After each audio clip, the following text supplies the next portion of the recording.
No? Oh, and just in case some of you didn't catch it last week, yeah, you are allowed to bring 2 sheets of notes, front and back. That means 4 pages in total. Okay? All right. So we were talking about sharks, and we mentioned that they have these different reproductive strategies. Most of them are oviparous, meaning they lay eggs. And other 2 strategies that are less common is ovoviviparous, meaning they produce eggs, but they hatch inside the mother, and then they come out alive. And then the viviparous case, which is basically just like us, but they don't have the same structures as placental mammals. But it is the same type of behavior where there are like babies inside that they are fed through something like a placenta and other food resources, and then they come out alive. Now, unlike many other organisms, especially us and other mammals, there is only one chamber in the organs of sharks and many other fishes that is known as the cloaca. And the cloaca is where all the different processes occur, breeding processes, waste materials removal, etc. Okay? And well, of course, one thing that is important to highlight is that all the sharks and relatives are highly threatened. More than 90% of all populations around the world have been decimated, either by overharvesting or destruction, pollution of the ocean habitats, but mostly overharvesting for stupid human things, like many of the fisheries outside of Asian land masses. They just catch the sharks, cut the fins, and throw back the rest of the animal alive still into the ocean, because they have these quote-unquote delicacy things that they do with the fins. Of course, we are trying to regulate all that human craziness, but it's a challenge. But that is one of the main reasons that has endangered this important group of animals. And it is important because they are top predators. And as top predators, they have key ecosystem roles that make the ecosystem function in a proper way. Okay? You will learn in the last chunk of the course about the ecology and how removing something or affecting something in the ecological interactions can lead to the collapse of an entire ecosystem. All right, the other 3 groups are the fishes as we know them, the ones that we commonly consume, and they belong to a group that is known as osteichthyans. But osteichthyans is not only the fishes, it also includes the tetrapods, okay? Osteichthyans refers to the fact that now we are dealing with true vertebrates, where we have all these solid structures like the ones that we have in our bodies. But the aquatic version of the osteichthyans is what we commonly know as fishes, okay? So, and these are these 3 groups highlighted in here in this phylogenetic tree. And anybody can tell me what type of clade is this one? Is this a monophyletic clade for the aquatic osteichthyans? Or what type of clade it is?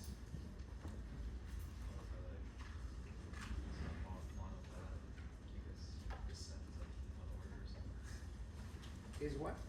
I was guessing Monophyletic. Everybody agrees with that?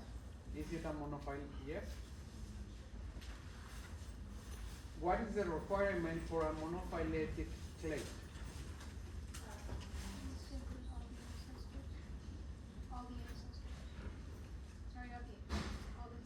All the descendants of a common ancestor. And so, para, yeah? Yeah, para what? Paraphyletic. Good, good. Okay, so it is a paraphyletic group because you have the common ancestor but not all of the descendants. Okay? So, when we are talking about the fishes, one feature that they have in the gills, which is the main respiratory apparatus that they use for gas exchange is the operculum. The operculum is a bony structure that protects the gills, okay? That is unique to the aquatic osteichthyans or the fishes.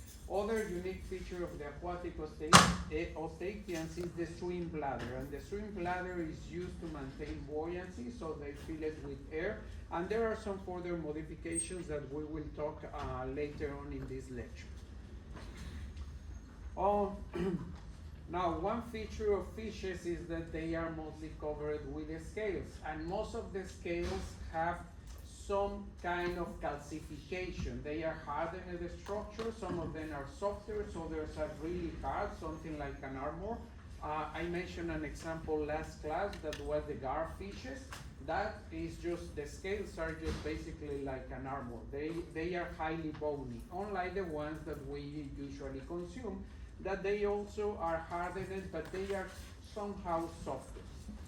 Now, they have glands along the body in order to produce mucus that is going to help them to reduce drag, which is important in the aquatic environment because makes swimming more efficient.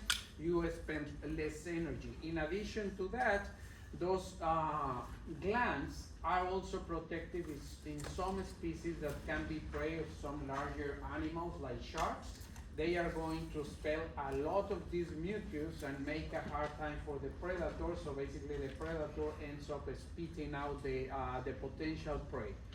Most of the fishes are going to be oviparous, and they are going to have external fertilization, although there are a few exceptions where they have internal fertilization, but that is rather an exception, okay? Questions?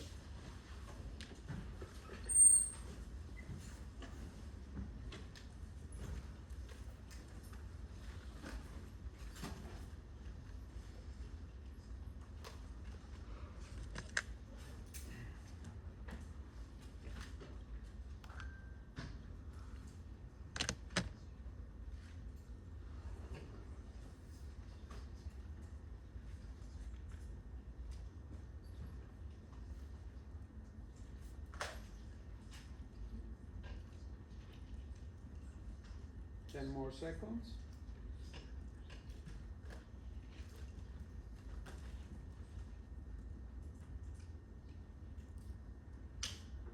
Okay.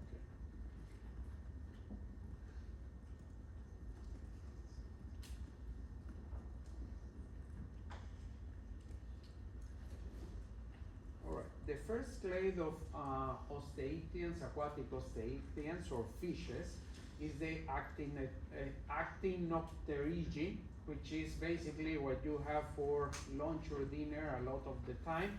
And it's over 27,000 species that have been described. They originated during the Silurian period, that is like midway the Paleozoic era. And the shapes and habitats are highly diverse, as you can see in some of the pictures. The seahorses belong to this group of fishes.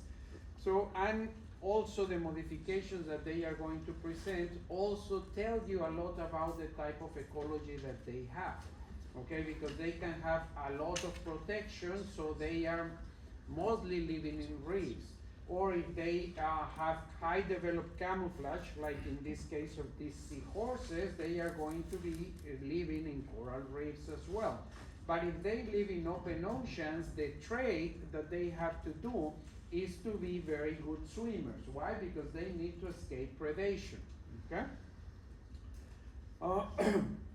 Now, for us humans, fish represents a high percentage of our protein, or the protein that we consume around the world. And that has created, again, a conservation problem because we have been overfishing many of those fisheries. And when we put bans into some of those fisheries, there is always rogue fishermen that try to don't follow the rules, and they continue to capture those animals that are restricted. So that, of course, is creating a collapse of many of the populations of these fisheries, and with that, we are losing the capacity to keep harvesting those potential fisheries, especially one that is highly rich in many things that we need as humans, like the sardines. Sardines is one of the best foods along with salmon, trout that you can have. And one of the worst meats, just in case you were wondering, is red meats, cow meat. If you eat beef, I recommend you to switch it because that is going to give you a hard time when you get older, especially in your joints. All right, going back to fishes, we have a group that is very important for our own history, the low fin fishes. Why? Because the common ancestor of all tetrapods derived from one of these lineages that lived long ago. And they have these modifications. The most important thing for us is that they have these modifications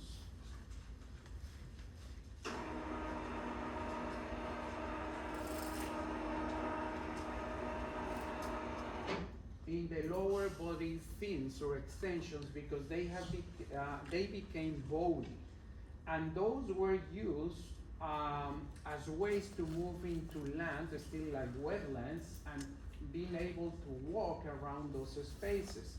Now, something that is interesting is that those that group of fishes was believed to be extinct for a long time. But in the early portion of last century, we discovered a coelacanth, which is there in the picture, off the coast of South Africa. And since then, we've been able to see a lot more records of this group of low fin fishes. And low fin fishes are divided into those three groups. So the coelacanths, which is the one that we are just mentioning, long fishes that we will talk in a second, and then we derive from one of these lines. All the tetrapods derive from one of these lines that arose basically in the Silurian period. So the species of lungfishes, which are not many, all of them are aquatic. They are restricted to the southern hemispheres, and they are believed to have arose in the ocean, which is different to some other evolutionary history of some aquatic species that derive from terrestrial ancestors. Now, here is one example of a group of fishes that have modified the bladder in order to be able to use air from the air, oxygen from the air. And what that's the reason why they can live in wetlands, marshlands, because there is low oxygen content in those type of environments like the ones that we have here in Florida. So it is important that when oxygen levels are very low in the aquatic environment, they can come out and grab some air and continue doing their regular activities.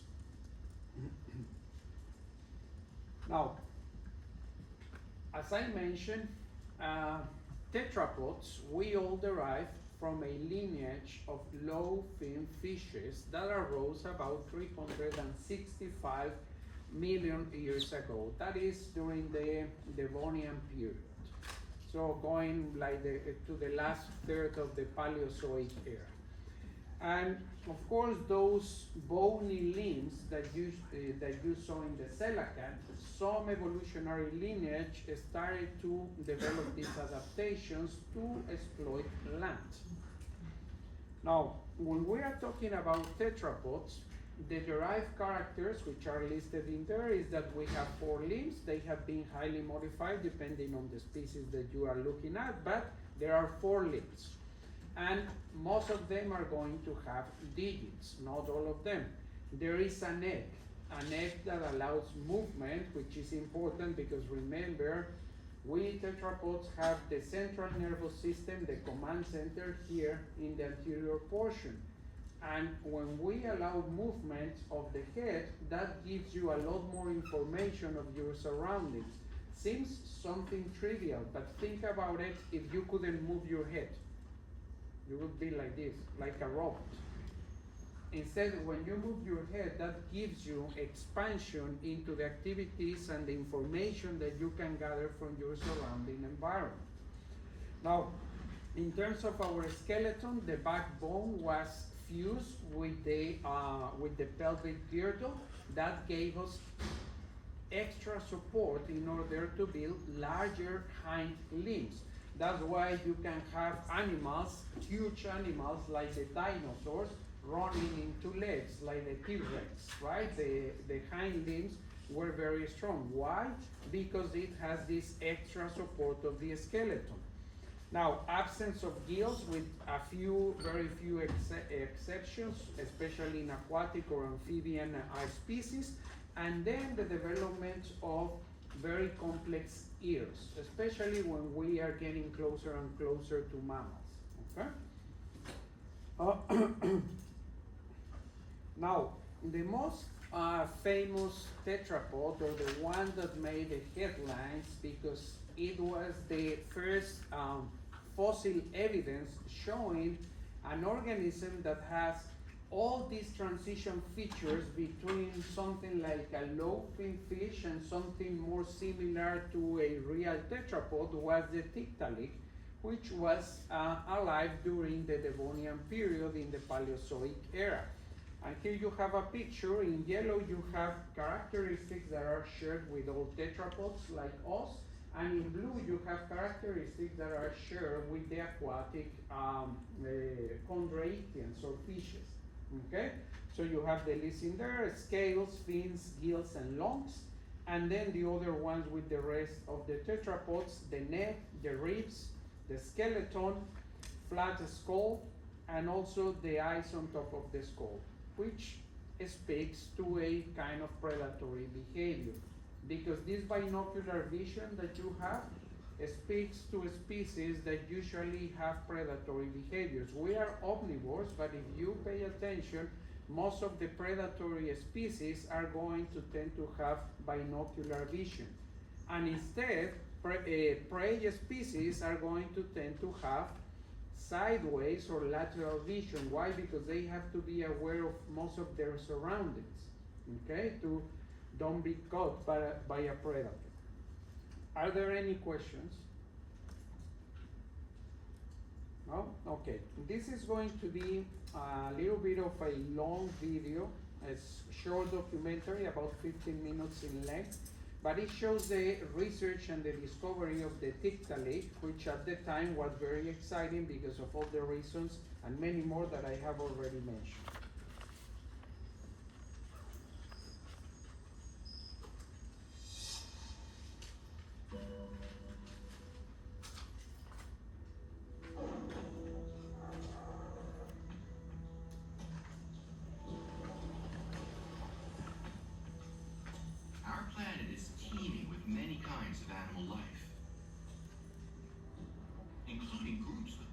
Structures, such as the forelegs of land animals, the feathered wings of birds, and the dexterous hands of primates.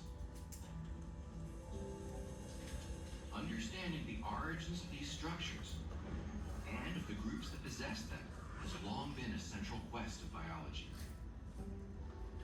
Charles Darwin asserted that each kind of animal must have evolved from pre-existing earlier kinds of animals that lacked those structures.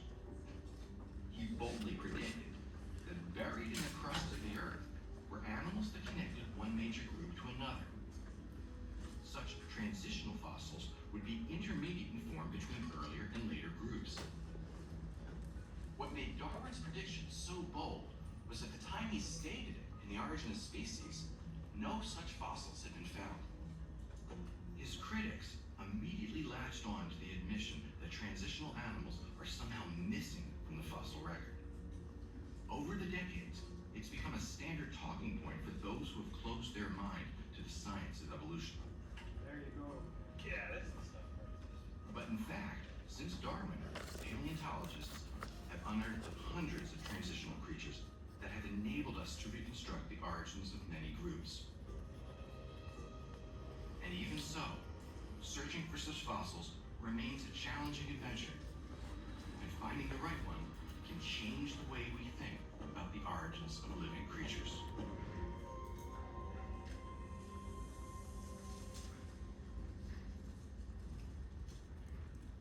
For me, paleontology has always been about filling the gaps in the story of life. And for a long time, one of the biggest ones was understanding the origin of animal limbs, with fingers and toes. Haired limbs are a feature of many animals, but there's little at first glance that suggests the limbs of different species are related. On frogs, they're stringy. On elephants, not so much. They're feathered on eagles, not on bats. But inside the limbs of mammals, amphibians, reptiles, and birds, one finds a common architecture. There's a dog. Dogs run and jump. What do you have? One bone, two bones, little bones, and then the digits, the equivalents of the fingers or toes. And, of course, here's a bird. It flies. Its limb has been modified into a wing, and it has one bone, two bones, lots of bones, and then digits. The amazing fact is every four-limbed animal walking the earth today has this fundamental pattern: one bone, two bones, little bones, fingers. That pattern suggests a connection between these very different groups of animals. And it's not the only feature they share. They also all have a backbone. They're vertebrates. The history of vertebrates has been captured in rock we can accurately date. Fossils reveal when each of these groups of animals first emerged. The youngest group is the birds. Go further back in time, and you'll find the first mammals, and then the first reptiles, and the first amphibians. And then you get to 370 million years ago. Suddenly, there are no four-limbed creatures or tetrapods anywhere to be found. Where the first tetrapods came from has always been one of the great mysteries of biology. I mean, it's not like there weren't animals, vertebrates, around 400 million years ago. There were, but they were all fish. Did four-legged animals come from fish? Fish might seem unlikely candidates to be the earliest ancestors of frogs, horses, and humans. They don't even have limbs. They have fins. Despite their different external appearances, there are revealing similarities. First, fish and tetrapods are vertebrates. And early in life, when they are embryos, they look remarkably similar. Finally, DNA analysis shows that fish are tetrapods' closest relatives. All of this suggests four-legged animals did indeed come from fish. But how did a fish with fins give rise to tetrapods with four legs? As a young scientist, I wanted to find fossils that could help answer that question. I knew it wasn't going to be easy. The world's a big place. The Earth is a giant planet, and fossils are very small, so how do you find those things? Well, there's a checklist we run through. We look for places in the world that have rocks of the right age. You know, if you're interested in the origin of dinosaurs, there's one age of rock to look at. If you're interested in the origin of land-living creatures, there's another age of rocks. Then you look for places in the world that have rocks of the right type. The kinds of rocks that are likely to hold fossils. A lot of things have to come together for an animal to be fossilized. For starters, it has to be in the right kind of setting where sediments form. And soon after it dies, it has to be buried, before its remains are ravaged by decay, weather, or scavengers. The dirt and mud burying it has to harden sufficiently to protect what's left for thousands, or more likely millions of years. After which, something, say erosion, has to bring the embedded remains to the surface. And then, someone who cares about such things, like me or my longtime colleague Ted Deschler, has to wander by and find it. The fossils I wanted to find would have been alive in the Devonian era, between 365 and 385 million years ago. But where could we find the right kinds of rocks from that era? But you can still see them in these legends. I remember sitting in the office, and we were doing this sort of usual banter one day about something geological. We had a college textbook. You're just thumbing through the diagrams in the book, and boom, there was this figure that changed our lives.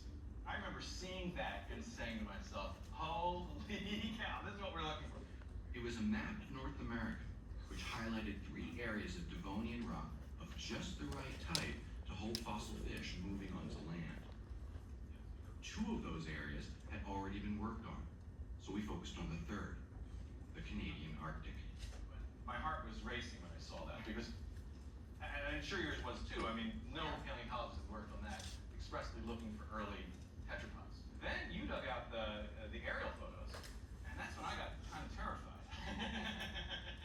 I remember seeing this for the first time, thinking, you gotta be kidding me. Look at all this snow. How do you work there?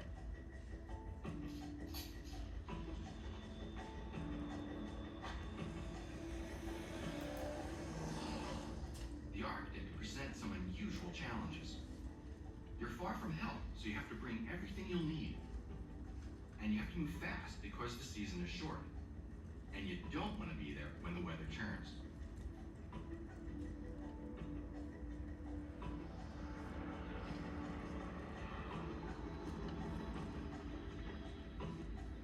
So when the helicopter drops you off guarding for the first time, you're standing here saying, what am I doing here? You know, you're thinking, oh, polar bears, that's the first thing you look for. Is there anything on landscape? Everything white becomes a polar bear when you're first here. The last thing on your mind are fossils.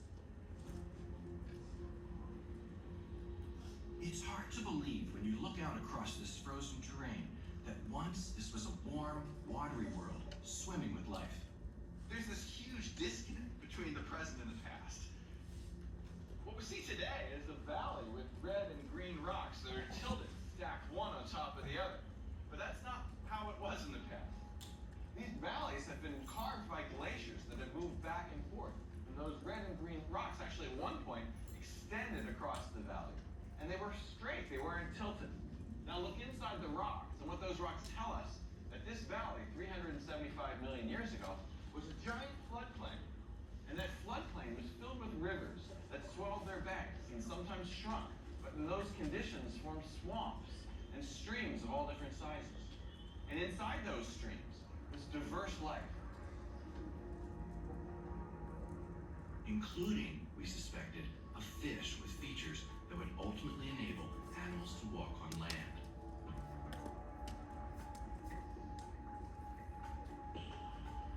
But even if it had been there, could we find evidence of it buried on one of the nameless hillsides that had built up and eroded over the past 375 million years? So how do you find fossils? I pick up a lot of stuff, right? Sometimes it's just a piece of rock. Sometimes it's bird poop. Sometimes it's a leaf. But occasionally, you know, it's a jaw with teeth in it. So what you begin to learn is to tell the difference between white, which is not bone, and white, which is bone, teeth, or scale. Once you have that in your mind, then you start to apply that search image to other rocks. Here's another scale here that stands out like a sore thumb. And then we go, if you look around, right here. Okay, so this is the underside of a skull. So you never know where you're going to hit it around here. You know, that's why we keep on looking.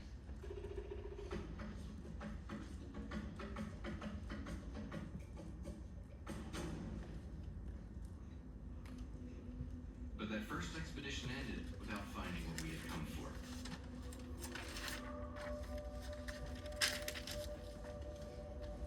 And as our second trip drew to a close, we were still searching. Then, a bit before our scheduled departure, we had a real scare. The team had separated. The idea is everybody needs to return back to camp by radio call. You guys see Jason? No, I see Jason. You see Jason? I asked you that question. You didn't see Jason. All of a sudden became, where's Jason? This is our youngest member. We were looking out for him the entire season. And no Jason. And my heart was really beginning to race. I hear footsteps outside the tent. There's Jason. His eyes are like globes. And he's like, I found it. I mean, every pocket was burgeoning with bones. He was like, these bones. He's laying them on the table one after another. Stay like 24 hours a day. So we ran down to Jason's site. As soon as we came to this bluff here and looked down, we saw why Jason was so excited. Because beneath our feet were fossil fish bones, fragments of fossil fish, many of them, thousands of them. It wasn't just one fish, it was a whole aquarium. It was different species. It got better, because as we walked up the hill, and we followed that carpet of fossil fragments, it stopped, meaning it likely came from one layer. And if we had any luck at all, we'd find that layer and see what's inside. as we tried, we couldn't discover what was buried in Jason's hill before we had to leave. But we kept coming back to it in following years, to dig, chip, and search. Second week of July in 2004, we're all working in series in this hole, you know, where my head is right next to Parrish's feet, and Parrish's feet is next to Steve Gates. You know, we're digging together, and Steve says, "Hey guys, what's this?" Ted and I go running over to see what Steve was referring to, and what we saw was this V here. It was covered with rock. And as soon as we saw this V, and we saw these teeth under it, it became very clear that this little V we're seeing is the tip of a snout, and that this was the snout of a flat-headed fish. And it was sticking out of the rock, so if we had any luck whatsoever, the rest of the creature would be encased in the rock. And here it is. What's really wonderful about this specimen is that we have pretty much the whole thing, and the whole thing is put together. That is, the head is connected to the body, and the body is connected to the fins. So we know that this fin comes from this body. And when we put it all together, we see this creature's about 4 feet long, and some of the biggest were about 9 feet long. What's really amazing is that this is an animal that Darwin would have predicted. A real mix of characteristics, a combination of fish-like and tetrapod-like features. Like a fish, it has scales in its back, and it also has fins with fin rays. But like a tetrapod, it has a flat head with eyes on top. And when we look inside the body, what we see are these huge interlocking ribs that suggested that it had lungs. When you put the body and the head together, you see it had a neck where the head can move independently of the body. What that means is this animal could use the neck to peer outside the water, find prey, and avoid predators. So we have many bones of these animals, including this one, which is a hip bone of these creatures. And what it reveals is that the hind fins were already evolving into legs while these animals were living in water. I get really excited when I see the front fins of Tiktaalik. Here's one from one of the larger specimens. And what you see is the shoulder, but also some of the fin bones inside. What you see is a version of the one bone, two bone pattern that's inside our own arms. You have one bone, two bones, you even have a version of a wrist. And once those fins were strong enough to lift its body out of the water, a whole new frontier opened. Over millions of years, the two pairs of fins in fish like Tiktaalik would lead to the two pairs of limbs in every tetrapod. So what does this all mean? What it means is that our arms and legs are derived from the paired fins of our fishy ancestors. So how fast did this transition happen? Well, we know that Tiktaalik didn't exist in a vacuum. There are other creatures, other transitional fossils that are more fish-like and others that are more tetrapod-like. And these creatures existed for over 15 million years. So what this means is that this great transition from fish to tetrapod didn't happen in a single step, but happened gradually over time. The discovery of Tiktaalik made headlines because it is one of the earliest in a series of fossils that illuminate the transition from water to land. And that's just one key transition that fossils have shed light on. One of the very first was the evolution of birds from feathered dinosaurs. That's now one of the best documented transitions in the story of life. What it and other well-studied examples tell us is that what at first seemed to be huge leaps are almost always products of a series of smaller evolutionary steps. That's true for when our fish ancestors first came to land, when dinosaurs took to the air, and when we first stood upright.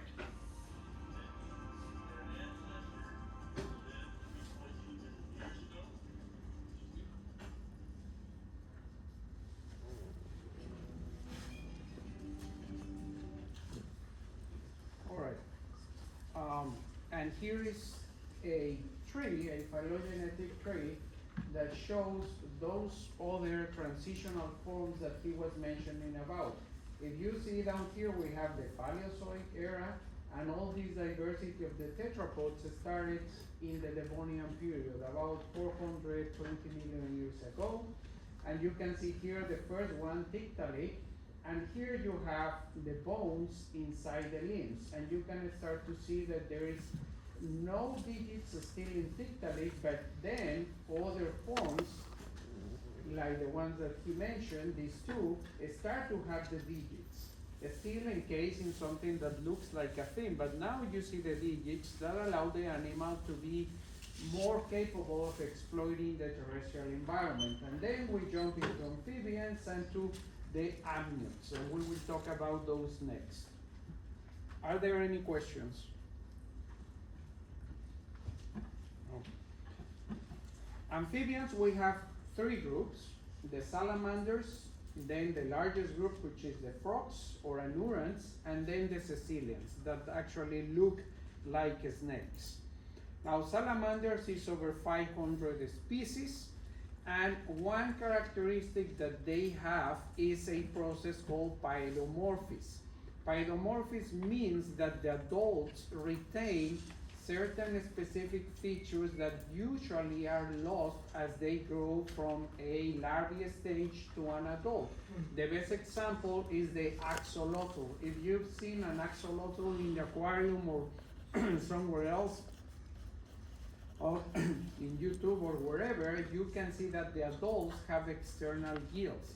Those usually are not present in adult organisms. They are present when they are younger, like tadpoles.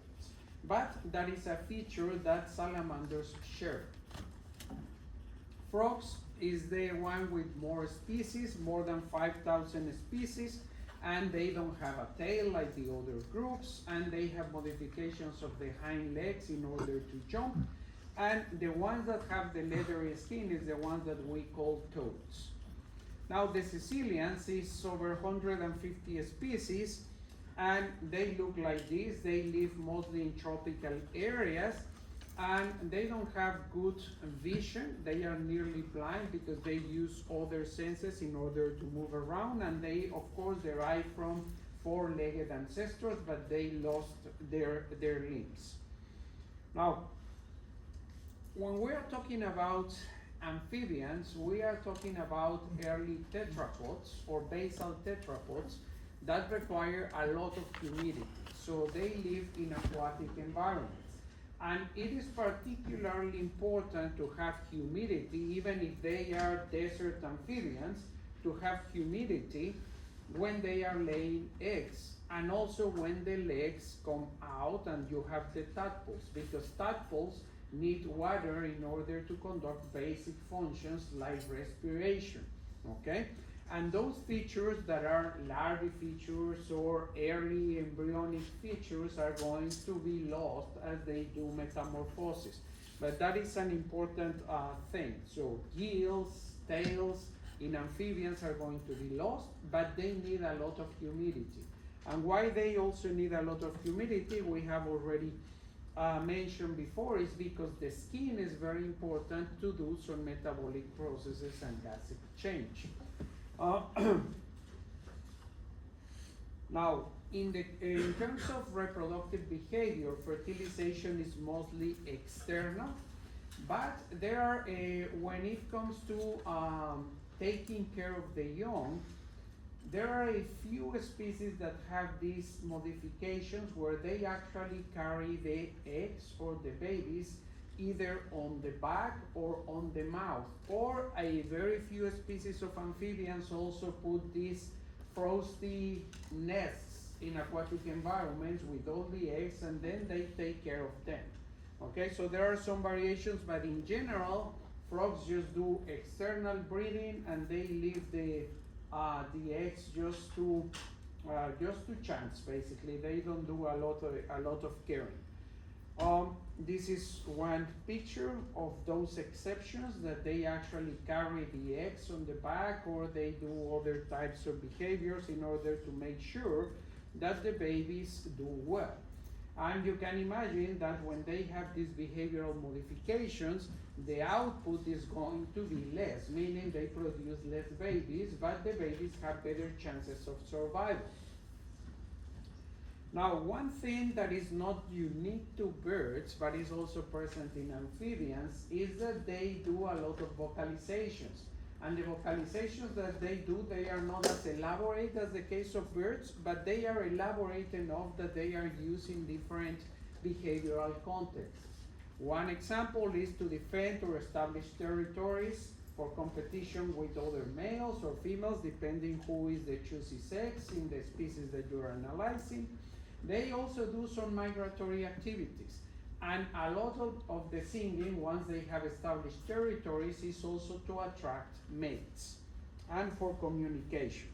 Now, we have mentioned this before, but a lot of species of amphibians in the last 50 years or 30 years have gone extinct, or many of their populations are already extinct, many others are in decline due to a parasitic fungus, which we call with the BD letters, because the full scientific name is a mouthful, so even the specialists call it BD. And when they are affected and they die, they look like this.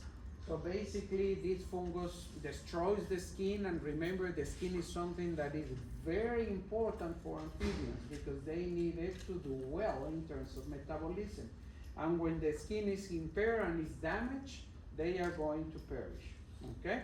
So, many more extinctions are coming for amphibians if we don't manage to handle that fungal pathogen. Anybody remembers just by chance what is the group of fungus that is producing this in amphibians? Or at least what is one feature that is characteristic of that group of fungal species? No, but that is an output, right, of the infection. No, a characteristic of the organism. How do you know what type of fungus it is? Yes. Is it the cells has the flagella? Yeah.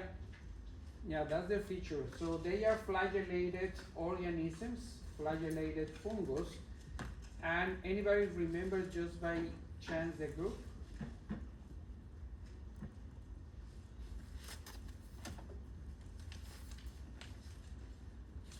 Critids.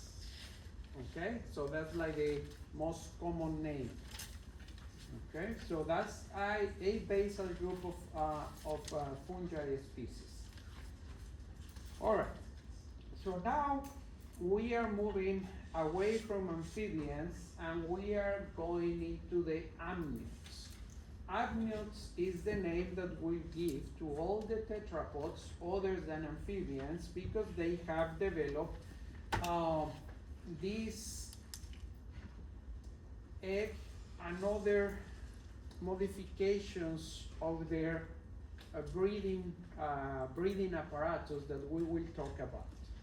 Now, in this phylogeny, we have the two large groups of amniotes. One is the diapsis, that includes all the reptiles, okay, even the birds, and then the synapses, which is the mammals. Anybody remembers why synapses and why diapsis?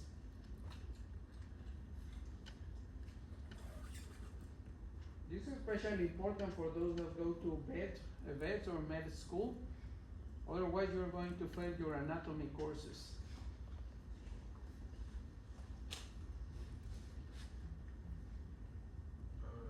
Diapsis is like two eyes, like two eye sockets through. No. Okay, it refers to the openings in the skull that are actually behind the eyes that these organisms have and where muscles go through in order to give the flexibility to the jaw. Because remember, we are talking about joint vertebrates. So the only way that you move your bones is with muscles. So the muscles have to attach to the bones of your face, the jaw, in order for the movement and for us to be speaking. Okay? So diapsis have two holes right around here. Synapses, us, we only have one. Okay? Now, other important thing that you can see here is that from the extinct reptiles, The theropods, including the famous T-Rex, is the closest relative to the modern birds. Okay? It's not turtles, not crocodiles, not even pterosaurs. And actually, pterosaurs are not considered dinosaurs. They are flying reptiles. Okay? And then, in the case of reptiles, aquatic reptiles, when we go to plesiosaurs and ichthyosaurs, we have no idea who they belong into the tree. That's why they are attached to the base of the tree. Anybody remembers how do we call this in phylogenetics when we cannot really place the evolutionary relationships of a group? So we attach it like a comb to the base of this tree.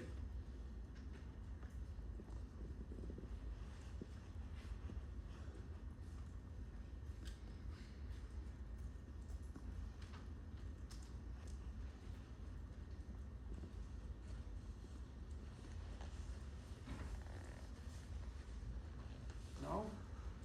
Okay, think about it because I will get back to that question as we move forward into the lecture.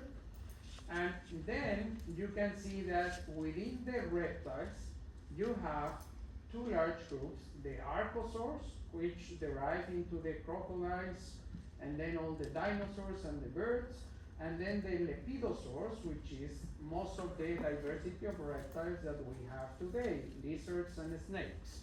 Okay? Questions?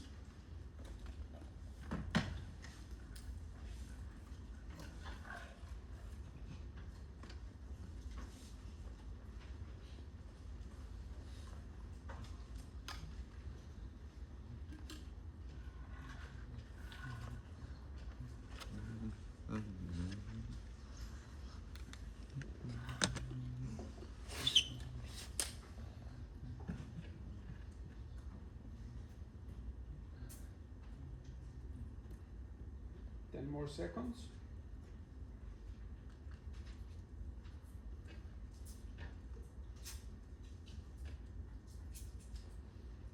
All right.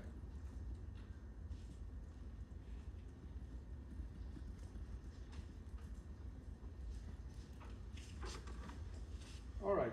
Derived characters that are unique to the amniotes. Of course, when we are talking about eggs, the amniotic egg, and it's called amniotic because it has different membranes that are going to help develop the embryo in a proper way. And those membranes are the amnion, the chorion, the yolk sac, and the allantois. Okay? If we look right here, what we have is the developing embryo, we have the yolk sac, and anybody remembers what did I mention about the yolk? What is it for? Why is it helpful for the embryo? Nutrition. Okay, here is where all the nutrients that the embryo needs to develop come from. Okay, that's the yolk membrane. Then we have right here the amnion, which is this bluish membrane surrounding here. That provides cushion for the developing embryo. It's like a safety net for the embryo because the eggs are moved or they can have some rolling or something that gives cushion to the embryo, okay, so it doesn't get damaged. Now, the next one is going to be the chorion. The chorion is this yellowish one surrounding all the others, and that one is used for gas exchange. The main function is gas exchange. Then we have the allantois, which is this one right here, and that is to get and accumulate all the waste coming out of the embryo. Okay, so it's waste material membrane that then eventually is going to be discarded. So those are like main features of the eggs of amniotes. This is what I just explained.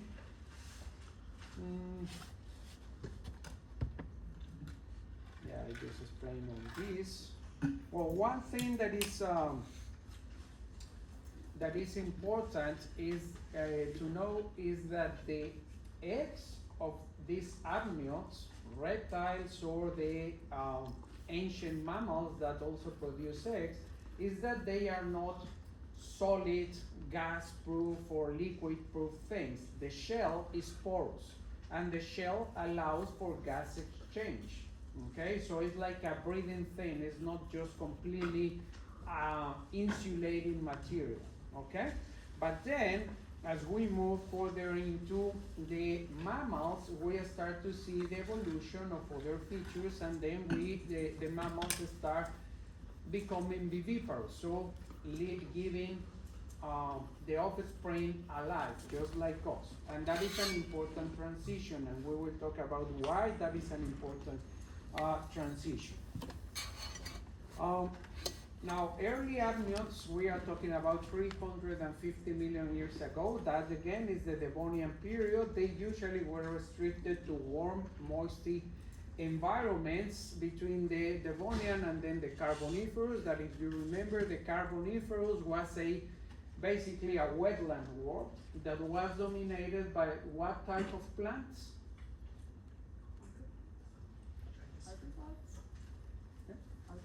No, what type of plants? No?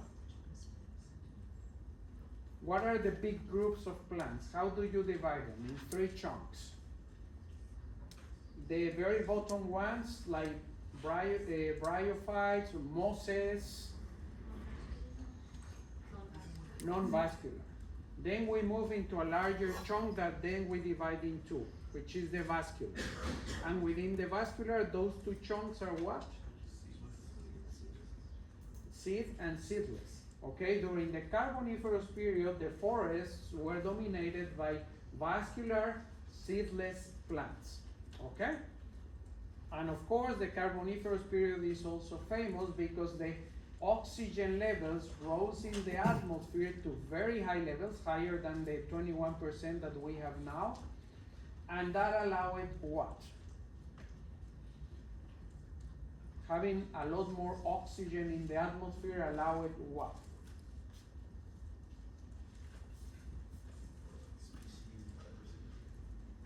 Yes, but within species diversity, what was special about the animals? They were able to exploit that niche of using oxygen for sun respiration. But in terms of body, what did more oxygen allow it for the animals living in that time? Larger, right? It's the time in the history of Earth when we have these giant insects. Because there was more oxygen, so they were more efficient at producing energy in order to develop larger bodies. Okay? All right, let's go back to the amniotes. One transition that we saw when we were talking in other lectures during the evolution chunk of the course was how teeth has evolved through time.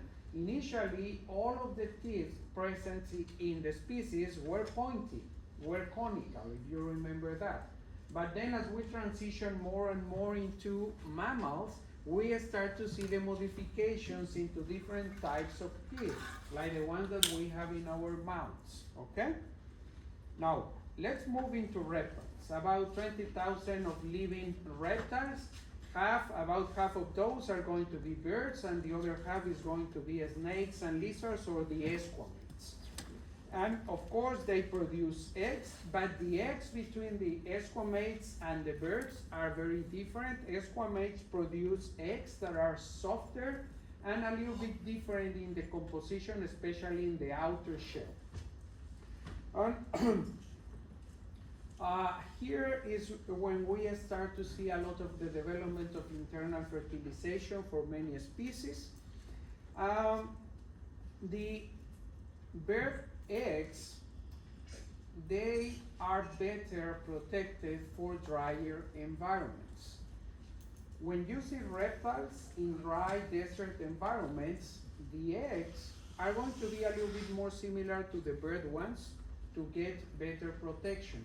But they are still different into the structures, that they are softer and they protect less to the embryo. So that's why reptiles have to have this specialized nest to keep the temperature and the humidity levels.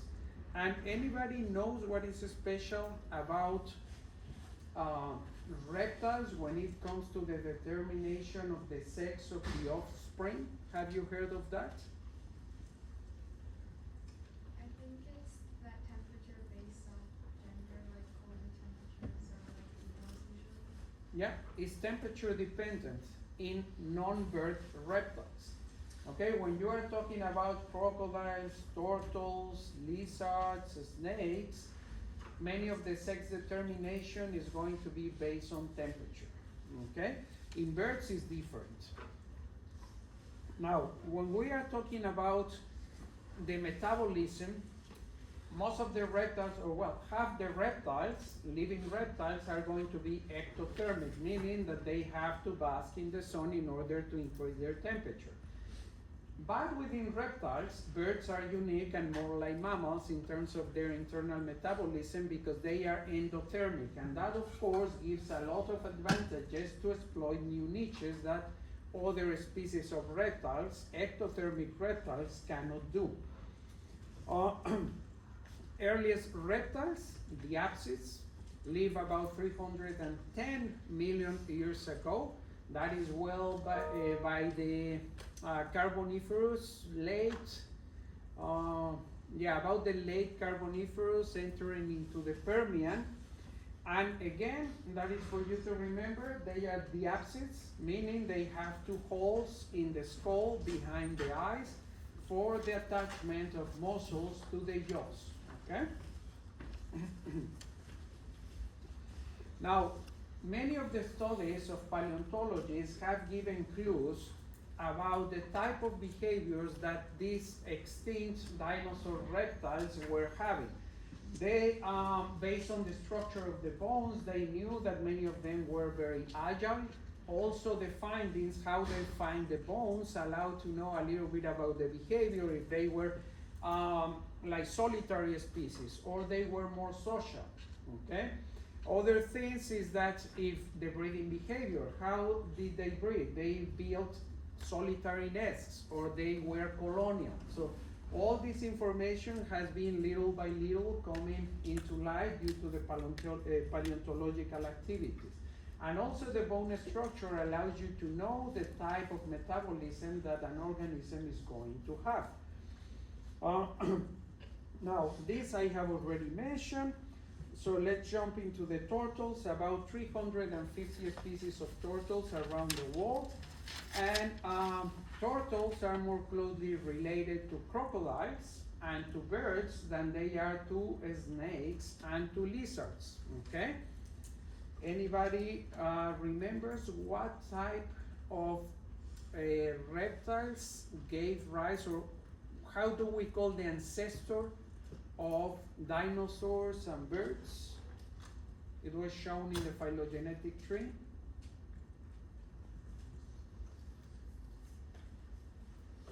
No? Okay. Yes. Was it like archosaurs? Archosaurs. Okay. So the common ancestor of all those famous reptiles was an archosaur. An archosaur was an aquatic reptile. So all the dinosaurs come from the aquatic environment. What else? One special thing about the turtles is that even though they are closely related to diapsids, or they are considered diapsids, they don't have the holes. They have lost the holes that we were talking about in the skull. Now, other thing is that the skeleton, or the rib cage in particular, and the backbone are attached to the shells that you see in turtles. Lepidosaurs, we have this surviving lineage that lives in some islands off the coast of New Zealand, which are famous. They are the tuataras, and they are highly endangered, especially by introduced species, in particular rats. And rats are a problem not only for these organisms, but for many endemic species on islands, because these endemic species on islands don't have the adaptations, behavioral adaptations, to know what they are facing. So they are basically naive in terms of these predators, which are very good at destroying nests or capturing adult individuals.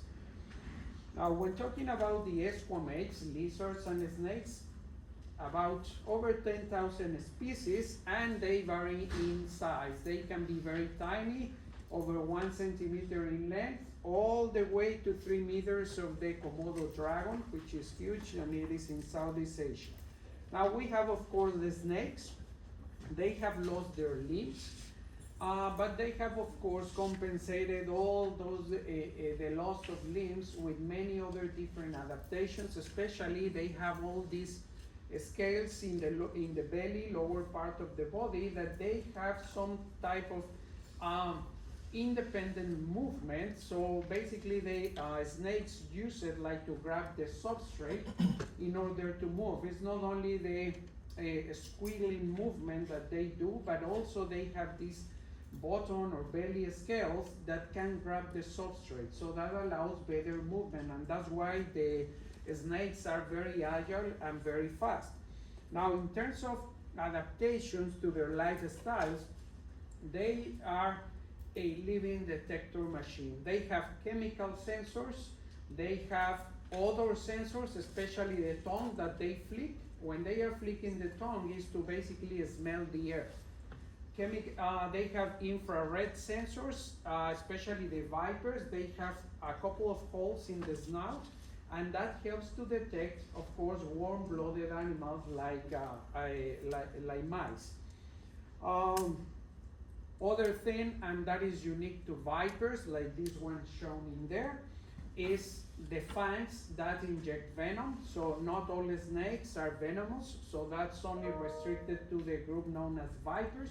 And then you have constrictors like boas that basically don't have venom, but they are big, and they are going to squeeze the prey until basically it cannot breathe anymore.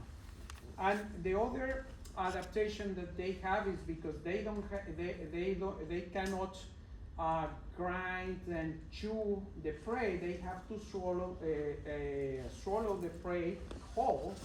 They have this capacity to dislodge the jaw. So they can dislodge the jaw to make the mouth opening a lot larger and consume the whole prey. Questions?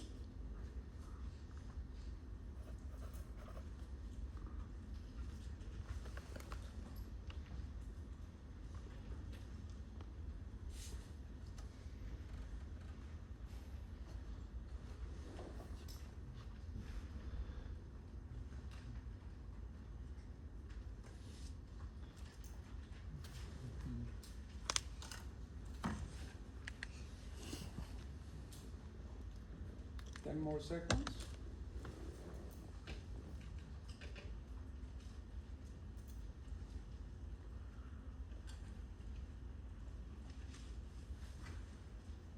Okay.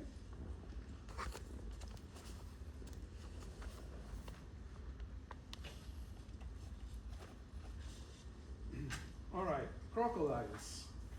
Very few species, over 20 species. You all know them because we have them in our backyards. And they date back to the Triassic period. That means they started to appear in the fossil record in about 200 million years ago, all the way to the present. And there is a fossil of a crocodilian that is actually huge. It's bigger than the current record. These crocodiles from Australia that in addition are very aggressive. That thing, I think it was close to 20 meters. I don't know how much that is in feet, but it's a huge thing. They are particularly good in building nests and deciding when it must be innate, but you can see the populations that have been studied. The females decide when the population needs more males than females, because there have been some experiments when biologists remove a certain proportion of males or females from the population, and then the next generation during the reproductive breeding season construct this nest with specific characteristics to compensate for the sex distortion in the ratio. So if there are less females, the females that are left into the population are going to determine that we need more females. If there are less males, then most of the next generation of offspring is going to be males in those populations. All right, birds, about 10,000 species. Most of birds fly. There are some, especially basal clades of birds that don't fly. We will talk about that. But most birds have these derived characters. They don't have a urinary bladder, so they have get rid of the bladder all along, so less weight, so they can fly better. And of course, that's the reason that you can see why their poop is heavy in nitrogen, unlike the urine that we produce. Okay, so that's one difference. They don't have a bladder to filter what it is needed, so a lot of the nitrogenous waste come out in the poop, which is the white portion of the poop that sometimes you see on your cats. They only have one ovary, small gonads for both sexes. They don't have any more teeth on the mouth. The birds, or the early ancestors of birds, as we will see when we talk about the Archaeopteryx, they have these claws and also teeth in their beaks. And the most important adaptation is the light bones that they have. It's basically a hollow tube, but even though it's hollow, it doesn't mean that it's weaker than the bones that we have. They are actually very strong. Feathers are mostly made of beta keratin. And why I mention beta, because there is other type of keratin that is called alpha keratin, and alpha keratin is basically the one that we have in our hair, nails, and it's also present in the scales of most other non-bird reptiles. So beta keratin is kind of unique to the feathers in birds. They have an special modification here in the sternum bone. They have this keel pointing outwards, and that is important because they have very strong pectoral muscles that they need for flying to power the wings. Okay, so those attach to the keel that is present in birds. And wings are not made all the same. There are many different shapes depending on the ecology of the organism, depending on how they behave and the environment where they live. Here is just a very general view of the bone structure. You can see that it's highly hollow. Then the feathers have these special flight feathers in particular, because there are many different types of feathers. I'm not going into that, just the main feathers that are the ones used for flight activities. They have this central shaft, then all this portion that is softer is what is known as the vein. But the vein, these things coming out are called the barbs. So this is the shaft, then you have the barbs, and then you have the barbules. And the barbules are not the same. Ones are called hooked barbules, and the others, the opposite ones, are going to lodge into those hooks. And that's the reason if you get one feather, at some point, if you find a feather on the street, just pick it up and do this. Comb it backwards, and you will see that the feather looks all fluffy. But if you then push it towards the end of the shaft, from the base of the shaft up, you will see that it's going to close like a zipper. And it closes like a zipper due to those structures, the barbules, the hooked barbules. Okay, so that's the zipper, and that's important because that gives insulation to the bird and also is like a waterproof jacket. Okay? I'm going to jump this video. Now, one thing that is very important about birds is that they have much better vision than us.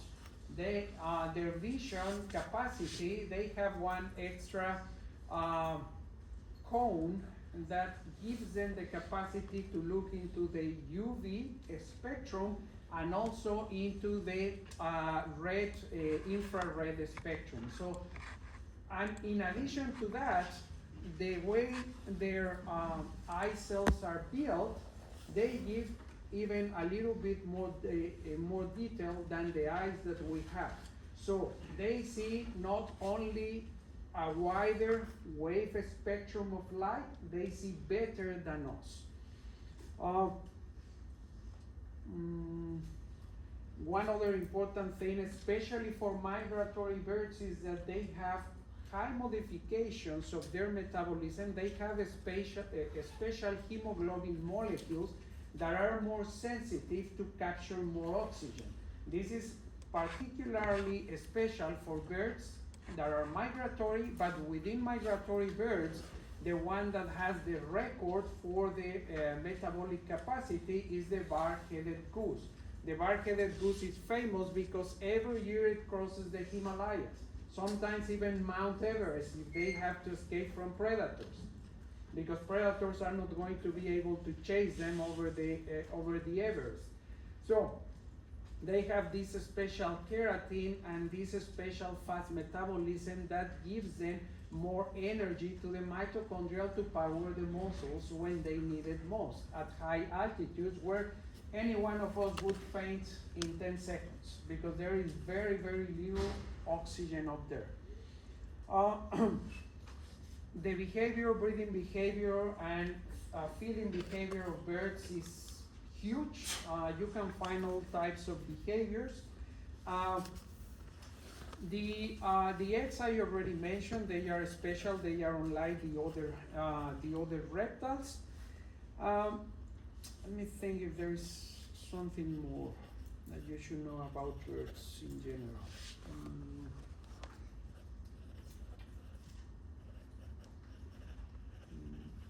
No, I think I gave you all the generalities that you should know. Okay. Origin of birds. The oldest fossil related to the clade of modern birds is the famous Archaeopteryx. That is a reconstruction of how they might have looked.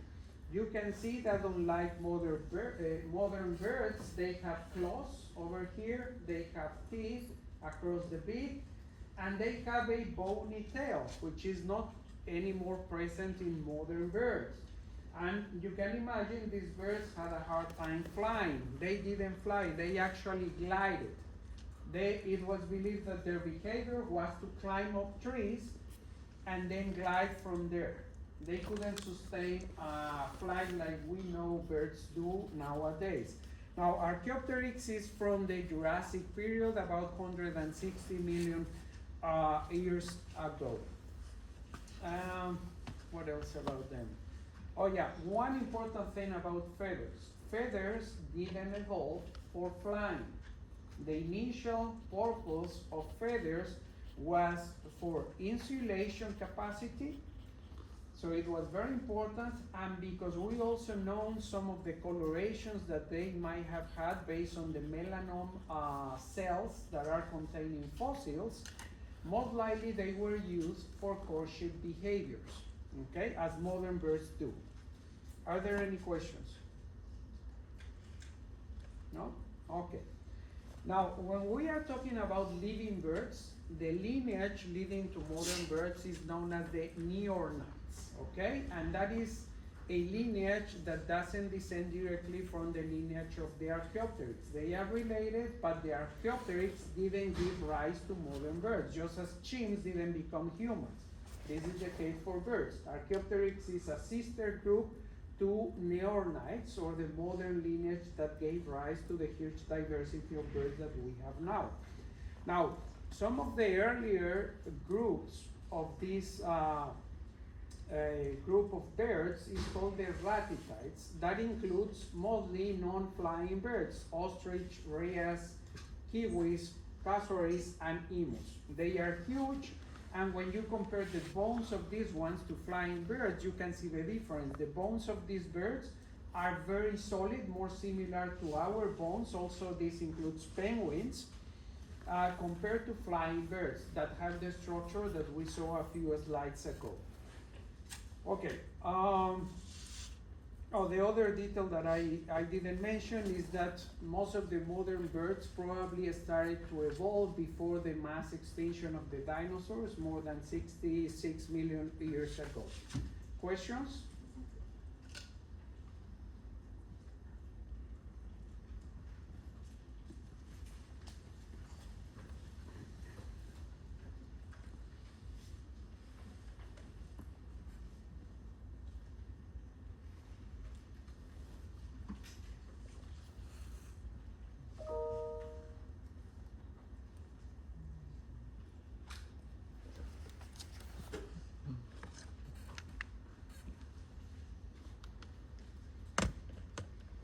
Okay, 10 more seconds.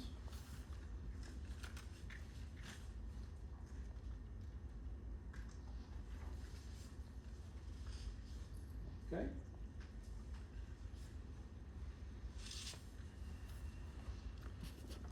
Questions? No? Okay, let's take a short break for those of you that need to go to the restroom or stretch, and then we will jump into mammals.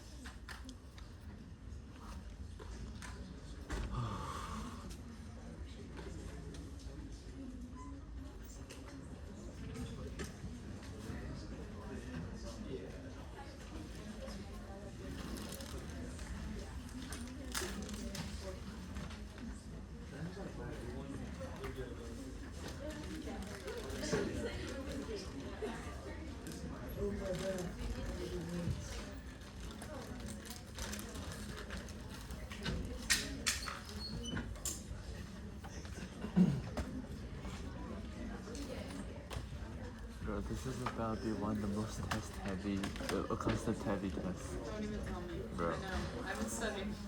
I literally was I'm like, gonna, like, after crash out. what is it? This is my mom. Like, Uh-huh. today's my birthday, and my mom kept telling me like all these random things we're doing this weekend, and I'm like, I don't have working time. and going to school exactly. And I'm like, I'm doing all that after Tuesday. I know. I was like, at the gym yesterday, and I was like, I'm literally sick. Like, I Oh, need to but go happy study. birthday, though. Yeah, happy birthday. But yeah. Sadly, you had to end up on this. I know. I'm gonna like study after this. The amount of studying I'm gonna have to do this weekend is immense. Like, why is there so much? It doesn't help that he's like speedrunning everything. It's hard. The worst, I think the thing that's been helping me the most, I started originally like just like making the Quizlets from like having AI make it, but I've been just reading the PowerPoints and then making a Quizlet from the PowerPoint and just spam studying. I've just been taking notes. Until I get to invertebrates and that actually. Yeah, I think it's just of large topics. Like, the invertebrates, like, that's just a whole animal.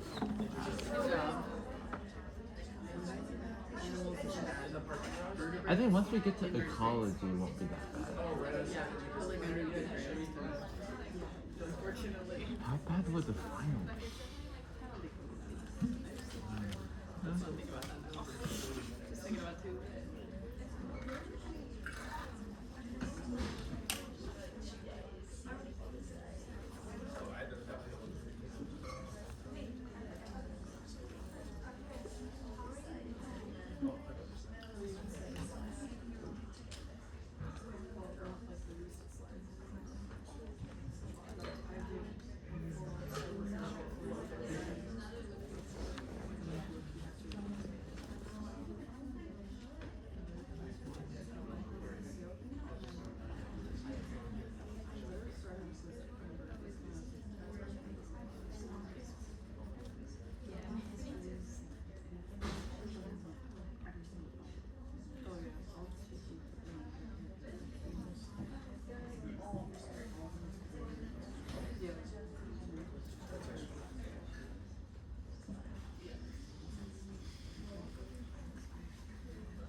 guys, let's resume the lecture. So, mammals, the last group of tetrapods and amniotes that we are going to talk about. Let's check how much you have paid attention to. Amphibians, are they amniotes?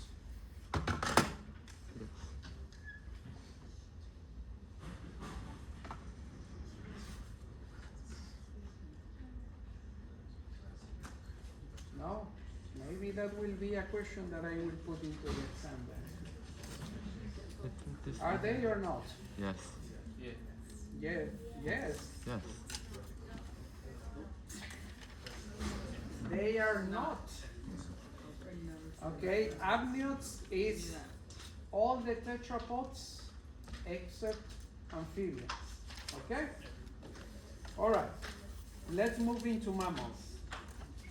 So, traits for mammals: mammary glands to produce milk to feed the babies, hair, a fat layer that gives insulation, that is a clear trait, especially in cold environments. Kidneys, we have well-developed kidneys to preserve water, okay, and make sure that we are only throwing out waste material.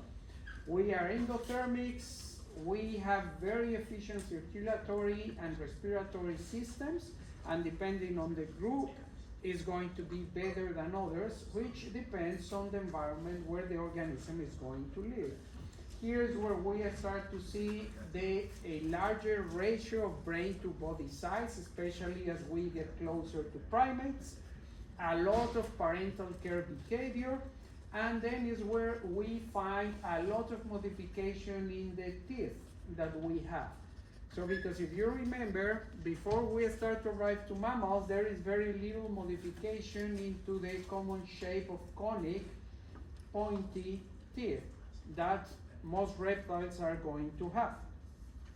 Now, when we are talking about adaptations, there are these extreme adaptations, like this example of the kangaroo rat living in deserts.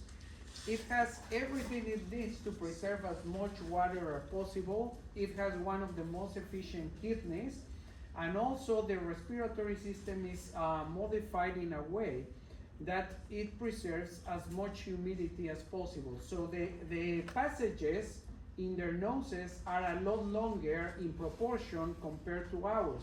Because if you notice, especially during cold days, when you breathe out, when you exhale, what you are throwing out is water vapor. You are losing water. So they have these longer passages in order for some specialized cells to capture as much of the humidity before the air comes out of the body. Their kidneys do the same. They retain a lot of the humidity, so their urine is highly concentrated, okay, compared to the one that we produce. Other things is that they have this thick, oily lipid portion across the skin that reduces the water loss through evaporation. And they have also this large intestine system, okay, that is very efficient at capturing water before the waste, more solid material is discarded. If you didn't know, your small intestine, the large intestine is very good at trying to soak up water from the feces that you discard when you go to the restroom. So what you discard in the restroom is less watery than how it looks when it is in your thick intestine. And the reason is because right before the poop comes out, the large intestine is soaking as much water as possible, so you don't lose as much water. And of course, if you compare the efficiency of the large intestine of human populations that live in deserts and haven't left the desert environment to those that live in places like Florida that is a lot of humidity, you are going to see that they have more efficient large intestines compared to us. Okay, so there is variation across human populations. But again, those are adaptations in order for us to preserve as much water as possible. Remember, that is an adaptation that organisms needed when they were moving from the aquatic environment to the land environment. Okay? Synapses again. This is the group that is representing mammals. One hole behind the eye sockets where the muscles go and grab your jaw in order for you to move your jaws. Now, early synapses didn't have as much hair as we do now have, and they would lay eggs, okay, especially non-mammal synapses, because even though we belong to the synapses, early synapses were not mammals, okay? If you remember during the evolution section, we saw different diagrams of synapses and how the evolution led to the modern mammals. Now, if you remember, early synapses about 100 million years ago, or even older than that, because synapses were present already in the Jurassic period or even earlier. No, even earlier, even before the dinosaur era, by the Permian, there were already some synapses. But the ones leading to the mammals, they have this hinged jaw with differentiated bones, which are color-coded in here. And as we move the evolution from those early non-mammal synapses to the mammals, what we see is the disappearance of these bones coded in orange and green, which eventually they become the inner bones in our ears, the ones that allow us to detect sound waves, okay? And you can see some differences in the middle and internal ears between present-day reptiles and present-day mammals. There is a lot more elaboration in our ears, which allows us to detect much better frequencies and different levels of sound waves in our ears compared to reptiles. This is what I mentioned, that large synapses arose in the Permian about 300 to 250 million years ago. And the first true mammals arose in the Jurassic period. So we are talking about between 200 and 150 million years ago. Now, the three lineages that represent present-day mammals are the monotremes, the marsupials, and the eutherians. The eutherians are the ones that are more diverse, and we belong to the eutherians or placental mammals. Monotremes basically are egg-laying mammals. They produce eggs like birds, but they have mammary glands. They don't have nipples, but they produce the milk that basically the babies, once they come out of the egg, they are going to suck from the belly of the mother. Then we have the marsupials, and the marsupials are very similar to eutherians, placental mammals. They don't produce eggs. They are going to have a placenta, but unlike the placental mammals, they have this famous pouch that they use to complete the development of the babies. So what happens is that they are viviparous, but the babies, when they come out of the uterus of the mom, they climb into the pouch. The pouch can be in the front or in the back, depending on the species. But within the pouch is where you have the nipples that produce the milk, and the ones where the babies finish basically the development. You can see here basically an embryo possum that already came out of the uterus and climbed into the pouch of the mother and is just taking the milk from the nipples. Okay? Now, because if you remember, the last time the continents came together to form a large supercontinent was about 250 million years ago, meaning the beginning of the dinosaur era, the Mesozoic, the transition between the Permian and the Triassic. they started to split, and they were already separated throughout the Mesozoic, okay? Not in the present day shape that we know the continents to have, but the mainland masses were already separated. And that, of course, produced geographical isolation, and that geographical isolation of many mammal species made that mammals started to produce new species in isolation, and that led to convergent traits that we can observe in current date species. Here on these figures, what you have on the left side is marsupial mammals, and on the right side, eutherian mammals.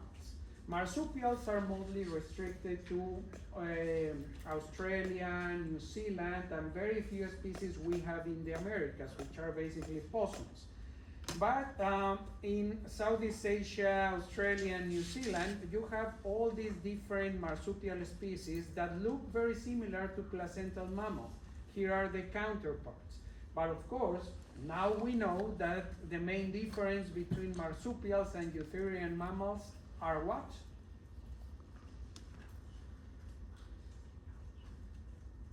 Yeah, the pouch. What else?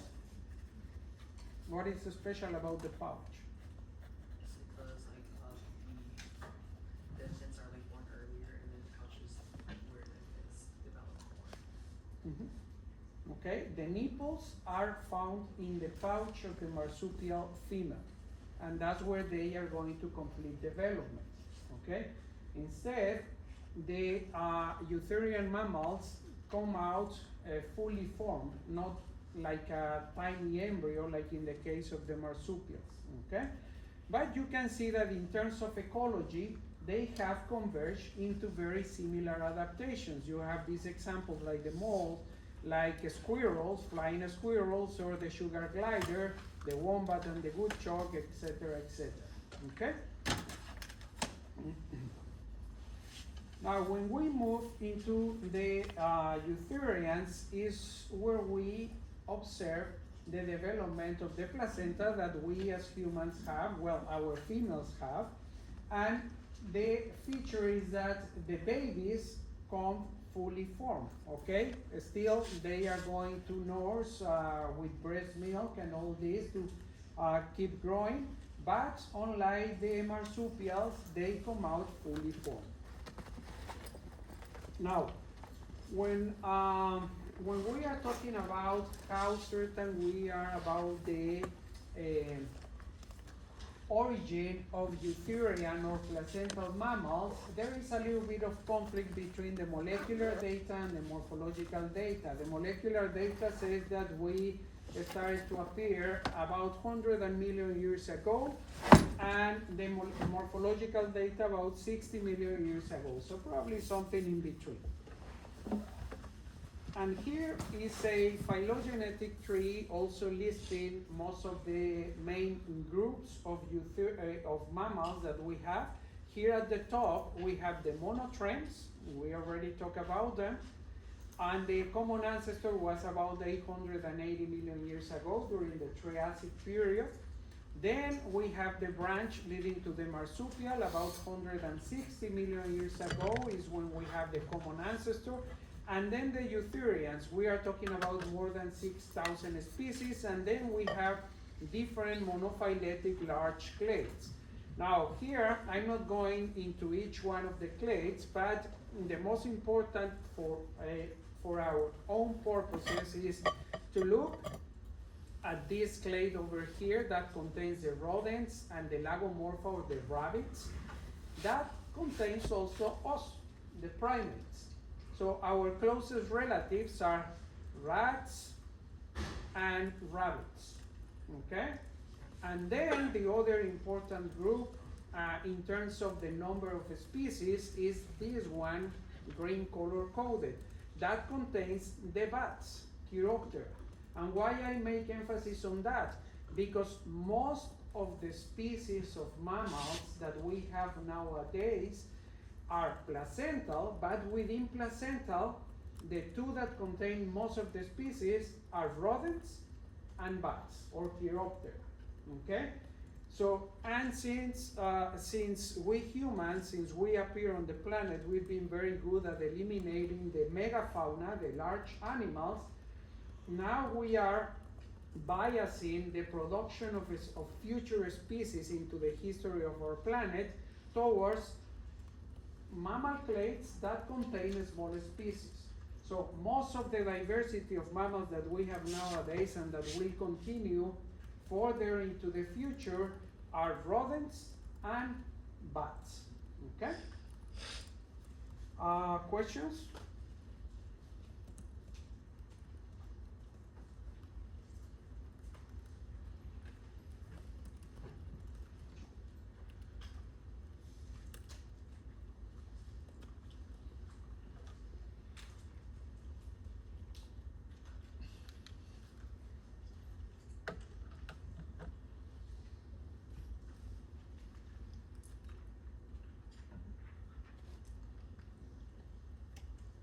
Ten more seconds.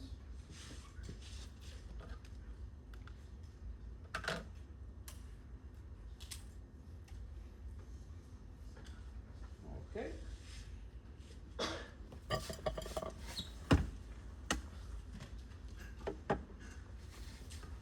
Questions?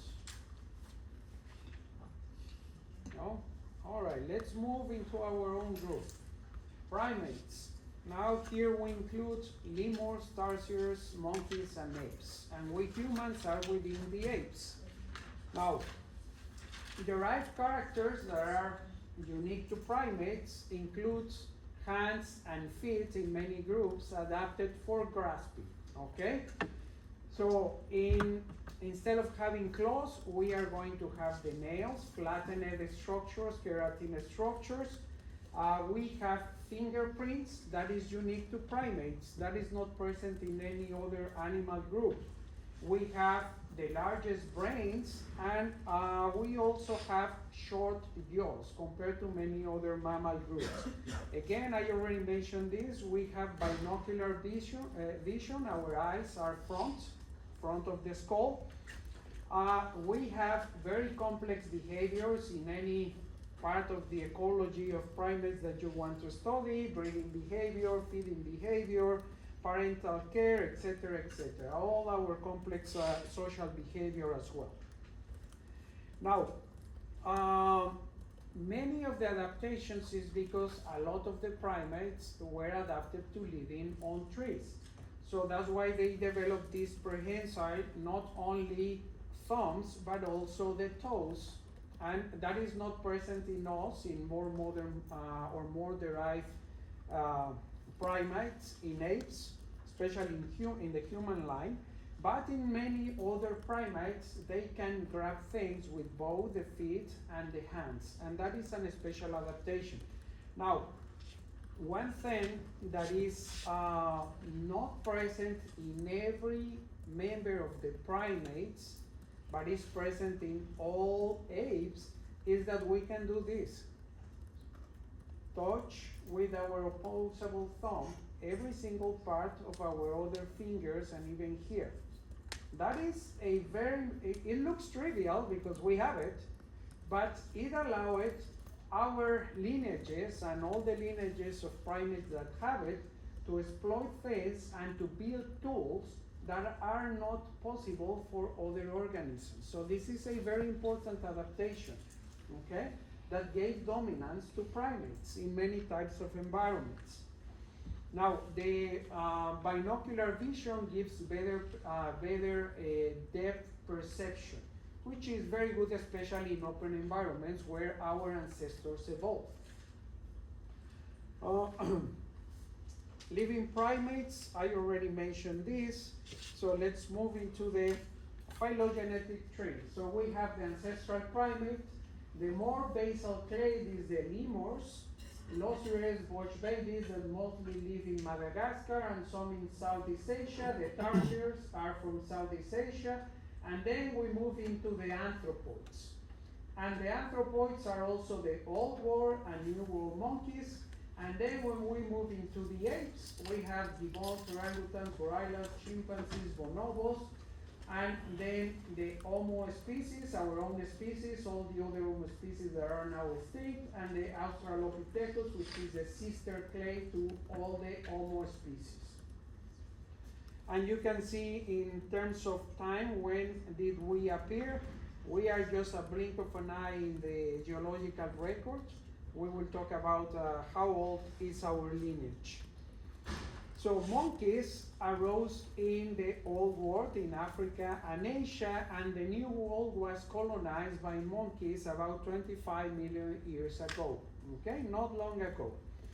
And they produced the species that we have now in the Americas and in the Old World independently, and they have basically the same type of features, but there is one difference that you can easily tell between the Old World monkeys and the New World monkeys.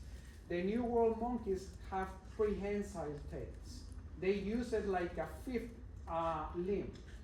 And actually in nature, if you ever go into the tropical Americas, in the forest, when you see monkey troops, many times you can see some monkeys, like spider monkeys, that don't have a leg, but it seems like nothing happened to them because they use the tail like the extra leg, and they just move with the rest of the troop like nothing happened to them. So it's very common to see some monkeys that have lost limbs due to maybe an encounter with another troop or a predation attempt. Okay, so that's one difference between the Old World and New World monkeys. Apes diverged from the monkeys about 25 to 30 million years ago. And again, these are the groups that are including the apes: orangutans, gorillas, chimpanzees, and bonobos, and humans. Those are the 4 different genera. Here we have some pictures. And of course, here is where we find the highest ratio of brain to body size in the apes.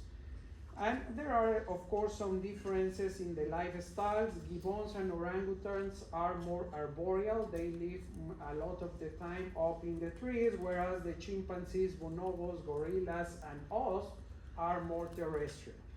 And now the behavior, one thing that is also a difference between the apes is that in the case of the gibbons, they have longer upper limbs, longer arms compared to the legs, which is opposite in the rest of the apes.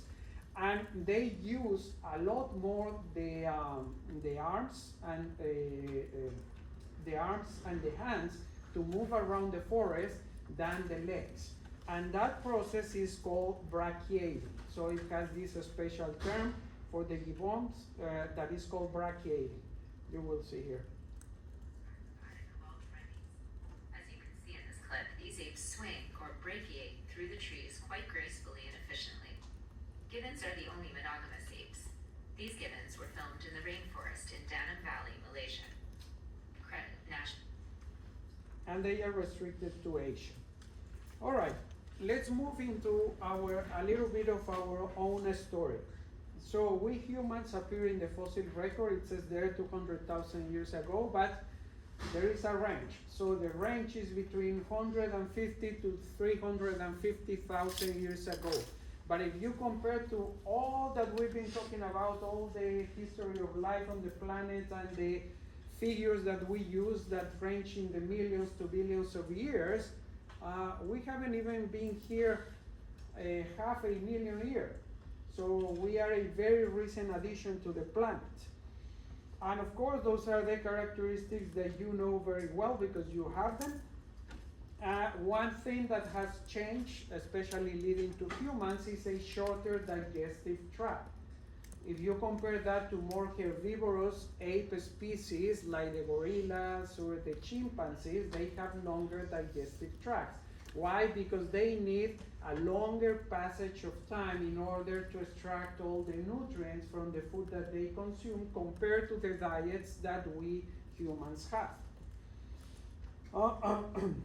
I have already mentioned this, that we share 99% of our genome with chimpanzees, but the difference is the expression of 19 regulatory genes. Anybody would like to guess what those genes are? We have mentioned they are very important, and they are well preserved across all the animals in different numbers. They have, of course, been duplicated in different animals, but they are present in all metazoan, all animals. Hox genes. Remember, the Hox genes are the master genes that regulate the development of the embryos. Okay? So, those differences in the regulation of how the genome activates or it is suppressed makes the huge difference that you observe between humans and chimpanzees. Okay, so due to different regulatory processes conducted by 19 genes. All right, the people studying the history of humans or earlier humans, not Homo sapiens, which are known as hominins, are known as paleoanthropologists. And hominins is all the species that are closely related to us, to humans, and here is what they are included of. So we are talking about the history of about 7 million years ago when we start to see the sister groups appear in the fossil record, the sister group to the Homo genus, which is where we belong. So we have the famous Australopithecus over here about 5 million years ago. And here are the bones of the famous Lucy Australopithecus fossil that was found in Ethiopia. But one thing that I want you to notice, here in the bars, you see more or less the estimate when each one of these species that has been found in the fossil record live about on this planet. For example, Homo ergaster or Homo erectus lived for about 1.5 million years, and then they went extinct. But notice that it is not that one Homo species was present and then went extinct and another appeared. They were contemporaneous among themselves. So you can imagine that under those conditions there was a lot of competitions. When we arrived to the last million years or 500,000 million years, when humans start to appear on the record, they interacted with Neanderthals, with most likely Homo erectus, and a more recent one known as Homo denisovans. We will talk more about those. Again, one feature now in the hominins is that we have all these type of modifications in our teeth. We have teeth for piercing, the canines, teeth for tearing, which are the front rows, and then the molars for grinding. More and more, we were more bipedal. Not all the earlier, especially Australopithecus or before the Australopithecus, would be bipedal. Some of them would walk more like chimpanzees or gorillas. But that changed as we get closer and closer to the Homo genus. And we have relatively flat faces. Oh yeah, that's another special feature of the morphological. When we are becoming more bipedal, the hole in the skull where the spine connects to the skull moves from the back to the bottom of the skull, which is the posture that we have. But probably it looks obvious because we have it. Back in earlier vertebrates, it was not right here where we have the neck. It was on the back side of the skull. Now, of course, the dimensions of the skull were different in early hominins and also in Australopithecus. They have smaller skull cases, so they have smaller brains, and those started to change and get bigger and bigger as we get closer from Australopithecus to the Homo genus. We are talking about that Australopithecus was in about 300-400 cubic centimeters of space here in the skull, all the way to 1,300 cubic centimeters in humans. See, also their feature is that earlier hominids were shorter in height.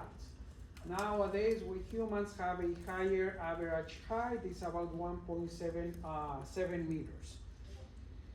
Now, two common misconceptions, and probably I have already mentioned this, is that early hominids or Homo genus were chimpanzees that evolved then into all these different Homo species. That is a mistake. We shared a common recent ancestor with chimpanzees, but everyone is an independent evolutionary lineage. Okay? Now, that human evolution is a ladder coming from other Homo species to the humans. I already mentioned that a few minutes ago. That is a misconception because there were many independent lines of Homo species, many of which lived at the same period of time. So they were different species interacting among themselves. But they represent a good example of a transition between becoming a fully separated species and a species that could interbreed between or among themselves. We will talk about that in a second. So Australopithecus is the sister to Homo sapiens, and they evolved on the planet about 4 to 2 million years ago after they went extinct.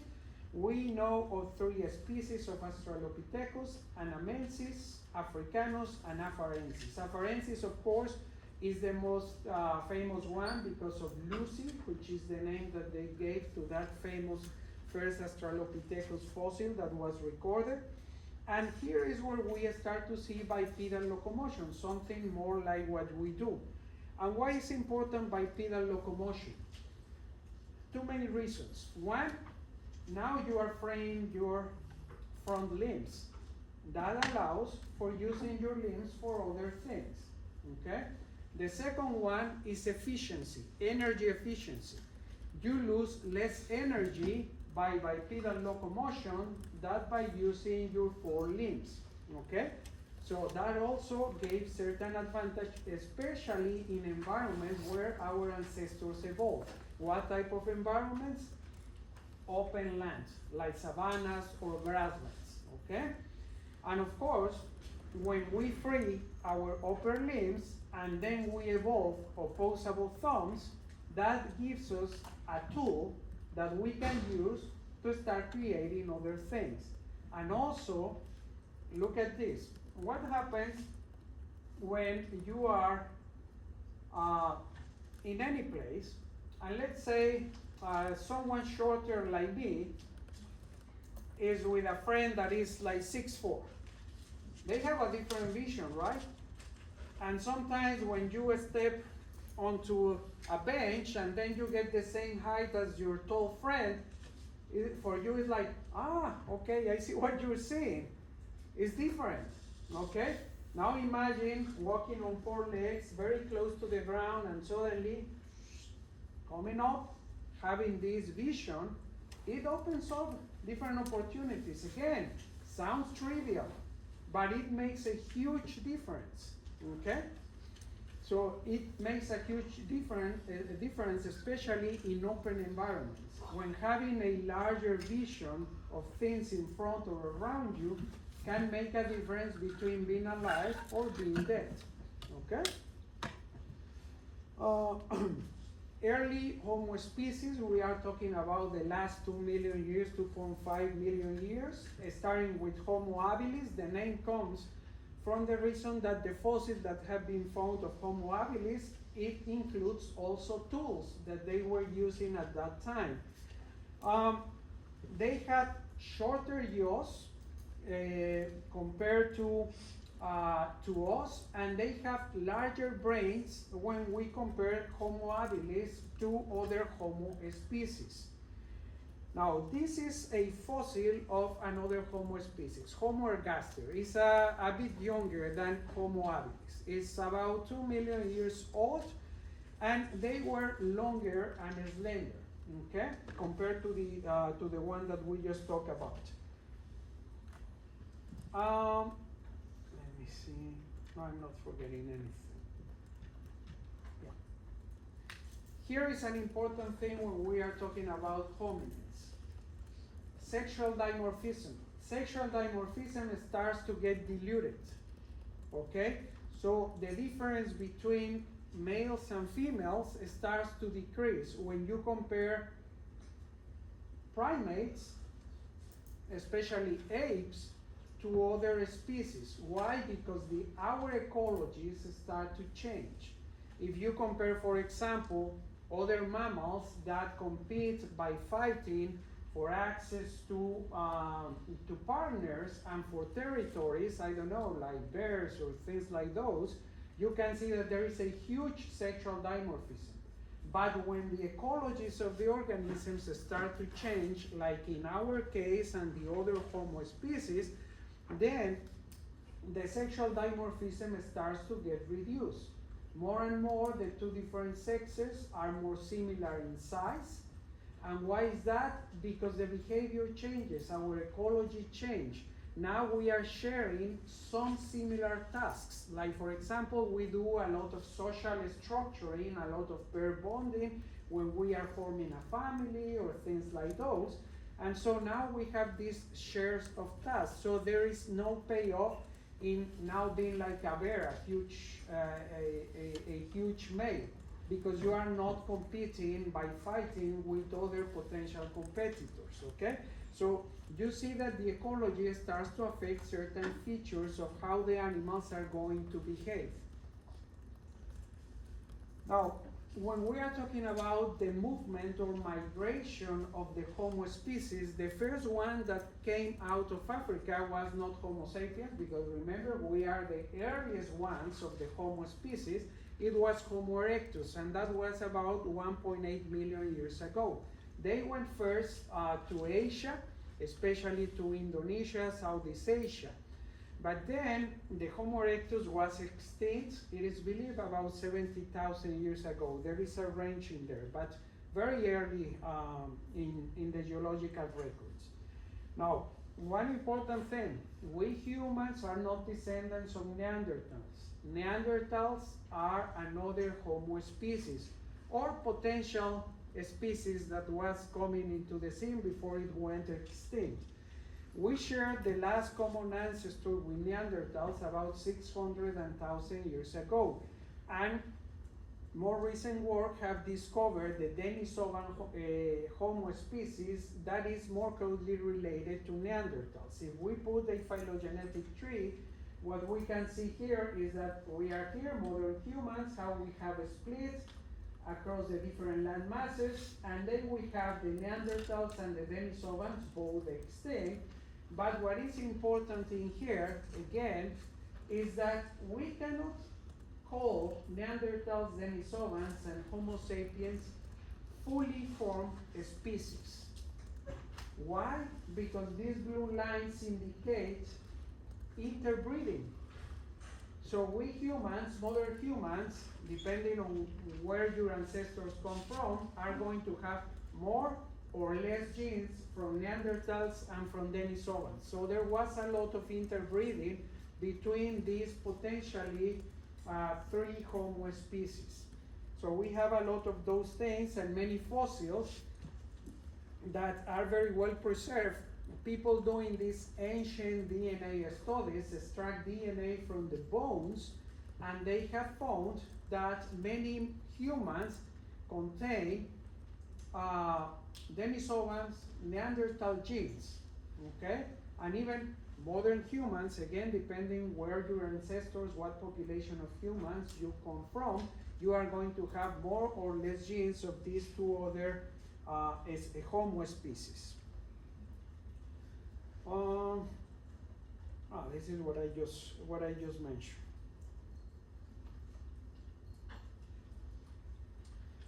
Now, when we start to talk about our own species, the oldest fossil that we have is about 200,000 years old, and it came from Ethiopia. Now, when we are starting to talk about when we came out of Africa, we are talking about an estimated age of 180,000 years ago. And first we reached the Middle East, Asia or Central Asia as well, And then we move into Europe, then into Australia, and more recently, the native peoples of the Americas, they arrived here at about 15,000 years ago, almost at the end of the last glacial cycle in the Pleistocene. A new Homo species was found recently, about 10 years ago. It's been named Homo naledi, and it has many of the classical features of all the other Homo species, but they have smaller brains, but they are also bipedal. And we know that because of the structure of the bones of this species. And I think they were dated to about 300,000 years ago, but they are believed to have arose about 2 million years ago with the rest of the other Homo species. Now, one thing that of course we love to believe those type of stories is that we are the last Homo species and the successful one because we are very creative, very innovative, right? Because there is a lot of records of us using tools, being innovative in the arts and sculpture and all these things. And this is the classical textbook story that you are going to hear. But truly, we have to be careful when we make up these stories, because Homo neanderthalis, which we have genes from them, was a species with larger brains. And as science shows, larger brains means more brain capacity in terms of computing, in terms of processing. So with more recent evidence, not the one that is in your textbook, if you want to dig deeper into that, is that Neanderthals had more advanced and peaceful societies, unlike ours. We seem to be the younger, more bellic cousin or brother of the Neanderthals and the Denisovans, based on the more recent evidence showing us the type of behaviors and ecologies that the Neanderthals and Denisovans had. Okay? So basically, the new evidence is pointing to us being the successful competitor because we were more aggressive. Okay, that's still theory. It doesn't mean that we are not, of course, creative and innovative and very smart. It just means that that is not the only reason why we outcompeted our closest relatives. Okay. There was another thing I wanted to mention about our story. Yes. Is there evidence to suggest that like we are descendants of, let's say, the interbreeding of almost say like our ancestor Homo sapiens and Homo neanderthalis? Heard of that theory before. I was wondering if you could entertain that thought. That we are descendants of Interbreeding, like we're the interbreeding. Yeah. Oh yeah, we are. You mean between sapiens, Neanderthals, and all? Yeah. Oh yeah, sure. And I am sure that if we would be able to extract DNA from Homo erectus, probably we can find something, some signature in sapiens, because we are still. Remember, when we are dating fossils, there is a wide confidence interval. The better evidence, the better idea we have. But probably humans interacted with other species. Of course, we are talking about Neanderthals and Denisovans because that's clear evidence. But probably we can have something else in our lineage from other Homo species. Because I mean, sure. There's Yeah, lots that's of likely. traits. There's lots of traits about Neanderthals. They had like broader shoulders, right? Yeah, yeah, yeah, yeah. And one, yeah. Now I remember what I wanted to mention. This theory that we actually outcompeted our cousins, our Homo cousins, was also because we have this evidence of what is happening between the chimpanzees and the bonobos. They are sister species, but if you observe their behavior and their ecologies, they are very different. Chimpanzees are like humans. All competition, very creative, innovative, but very aggressive. They would even kill each other's children, etc., just like human history. But when you see bonobos, which live in more or less similar environments, their behavior is dominated by females. They are more peaceful, they don't combat, physical combat with other troops, they manage to talk and solve problems between competing troops and for common resources instead of just trying to kill each other and outcompete by killing. Okay? So that is some anthropological evidence that people are using in order to put, in addition to many other evidence, to push forward that what happens with Neanderthals, that we basically kill them or wipe them out. So still not solid foundation, but there is evidence pointing towards that. Okay? Questions? Yes. Is there evidence or any evidence of like how large like the populations of any of the hominins got to? There is, and Neanderthals were more abundant and dominant in Europe when they were at their peak. And they came into contact with humans, not in Africa, but in Europe and the Middle East. And Denisovans were dominant in the Tibet, Central Asia portion. So they were very abundant, but they were geographically restricted. So the other feature that also gave the advantage to Homo sapiens in outcompeting the others is that we have this innate trait of being explorers. Maybe those other two species, even though they were very smart and they were peaceful and all these other traits, they didn't have that trait, right, of exploring more. They came, that's another idea that has been put forward. So they came earlier into the fossil record, much earlier than humans, but then why they didn't expand as fast as we have? So the idea is that we humans have this trait where we are explorers and we like to push our frontiers. So that's another advantage. Yes. I didn't hear. Yeah, of course. That's something that we know, right? We are very good at killing each other, which is sad. Probably we are overcoming that because we are realizing that we are not going to make it that far into the future if we continue down that road. So we need to become smarter, faster than we think. Because we are very good at killing ourselves. I mean, we eat junk, you know? We don't nourish ourselves properly, and then we wear clothes, etc., etc. But we can change because there are many good, very nice positive traits that we humans have. We just need to lean more towards those. Learn to those. Yeah? Okay. And before you leave, I know you are desperate to leave. Just a summary of all what we have covered in terms of animals.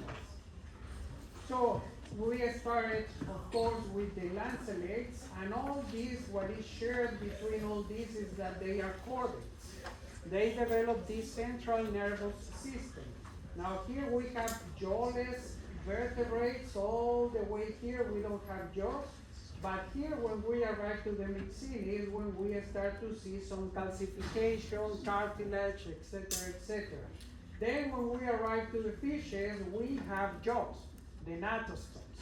Everything down from fishes to us has jaws. And then we come out from the aquatic environment into the terrestrial environment, and we have the tetrapods.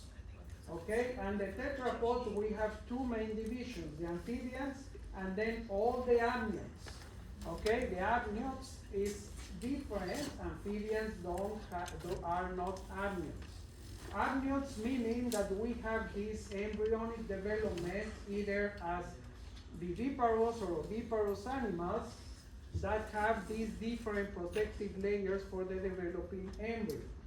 Now we have two main groups of tetrapods, right? We have all the reptiles and then all the mammals. And within the reptiles we have birds And then we have all the other reptiles, which are now mostly snakes and lizards. These are ectothermic, these are endothermic, and many other adaptations that we already mentioned. Mammals, we have three main groups. Anybody remembers what are the three main groups? Monotremes, what do monotremes do different to us? They lay eggs. Then we have the marsupials, and then the placental mammals. And just another curiosity before you run away. All placental mammals, we have to be thankful to a retrovirus for the evolution of placenta. It is the feature of a retroviral gene that allows the development of this membranous feature that allows us to have babies. If you are curious about it, just dig deeper into that, and dig deeper into why that gene of retroviruses is very important for the development of the placenta. Okay, see you next week, guys. Thank you.